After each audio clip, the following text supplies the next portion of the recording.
Hey guys, so it's time for another one of those ooey gooey romantic holidays that will undoubtedly make the rest of us single people cry, cringe, buy ice cream, and or The Vow, The Notebook, The Proposal, The Backup Plan, The Last Song, The Walk to Remember, The Way to Lose a Guy in 10... A lot of the movies. That's right, it's Prom! It is prom, right? I mean, that's what the script says, but we did fact check this, right? How am I supposed to know? I'm just editing. Well, fact check it now. We've got to finish filming the video. Okay, give me a sec. No, she didn't. Are you on Facebook? So what if I am? We're never on Facebook. You're never on Facebook. We're the same person, which means you are me, which means I just proved my point. Why the did I get bleeped? You cursed. Kids watch this show, man. I don't curse. I didn't curse. I said would you stop it? Just fact check it. Fine. Yeah, it's prom. Thank you. Now, as I was saying before I so rudely interrupted myself, that's right, it's prom. Now, not many of my high school dating experiences should ever be replicated. For example, my first prom, instead of asking the girl of my dreams, I let my mom talk me into asking a different girl who had no interest in me and spent the whole night talking to other dudes. Then, prom number 2, I asked the girl of my dreams, who had no interest in me and spent the whole night talking to other dudes. However, asking girls to dances was my specialty, so that is the wisdom I'm going to share today. In general, there's 2 ways to do this, the funny approach and the romantic approach. You can try mixing them if you want, but generally they fit into those 2 categories. There's also a very private way to ask people and also a very public way to ask people, which, if you're worried that they might say no, public is better, because it's much harder to say no when someone has seen you do a large romantic public gesture. We'll go over all this in the examples. Number 1 is the FLOU-WER bucket. Okay, so the spelling's off, and if that really bugs you, use one of the others, because I've got 3 more to show you. I'm going to tell the story anyways. For this one, I got a giant bucket of flour, like cooking flour. This is where the spelling was off. Big old bucket of flour, just big, and I wrote a cute poem on top that said something to the extent of, "My name is in the flour." She wouldn't know who it was that was asking her to the dance until she found my name in this giant bucket of flour. So she started reaching in and kind of sifting, and this was a very small girl, so like all of a sudden her whole arm was in and she was shoveling it out onto the school lawn, and then someone kicked some flour at her and she threw some back, and we got into a huge flour fight in the school, and she came in covered head to toe, looking like a ghost, just coated in flour.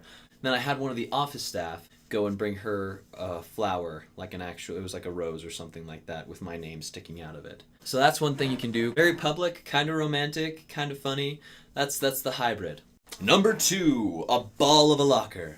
This one requires a little bit of planning, some Splinter Cell status, because you've either got to crack her locker or find the combination to it. I didn't have those mad skills of lock picking and stuff that I do now back in high school. So high school me had to find her locker combination from the office. So what you do after you get her locker combination is you open it up and you bring with you a angled piece of cardboard. Now you can try to use books in her locker if you want to depend on that, but if you want to come prepared like a Boy Scout, bring some cardboard that it will work in her locker.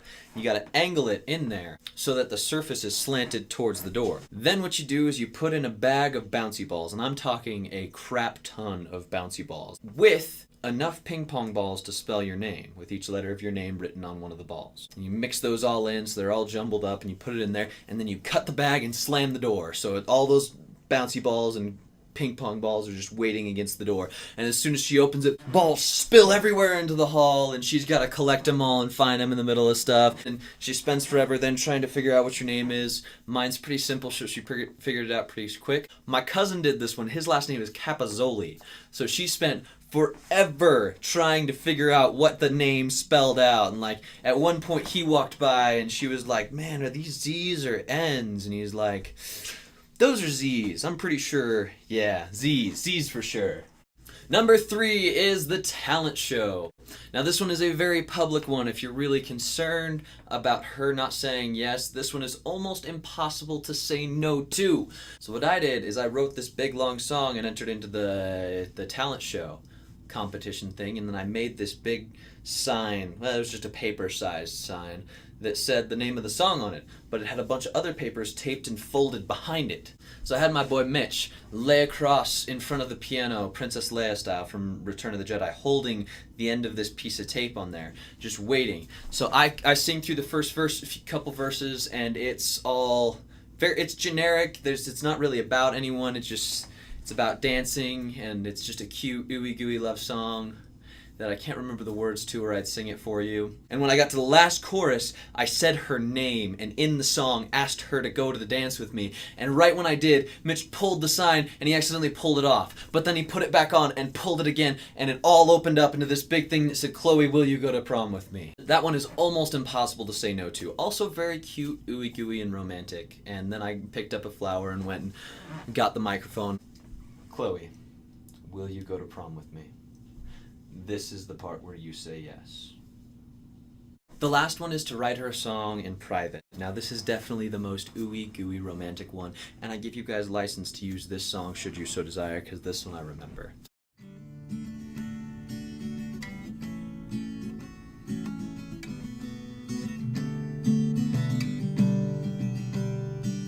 You're my best friend in the world, despite all that I've done wrong. Words can't describe you, girl, so I wrote you a song. Still I stumble through phone conversation, 'cause you take my breath away. And I love that you're still on the line when I remember what to say. It's just a stutter what you heard, and I choke on my words, can't seem to get it right. So now I'm asking you, with all that's in me, could we dance all night till the morning comes? Could you hold me tight till we see the sun? Would you be the one to lift me off my feet? And I'll be there at your door. You know you're perfect, girl, I couldn't ask for more. Just pray you're looking for a guy like me. Would you be the other half to my love song? Would you go with me to prom? Give you guys license to use this, change the words, incorporate her name. Fellas, just tell me what you need. Number 5. Wait, we have a number 5? Well, I guess if you do have a YouTube channel and you have someone that you like or even love, you could dedicate a video to her and tell the world how you feel about her. And on that note, there's something that I've been waiting to say for a long time, and it is that I am absolutely... Dude, it's Valentine's Day. We should get Katie something.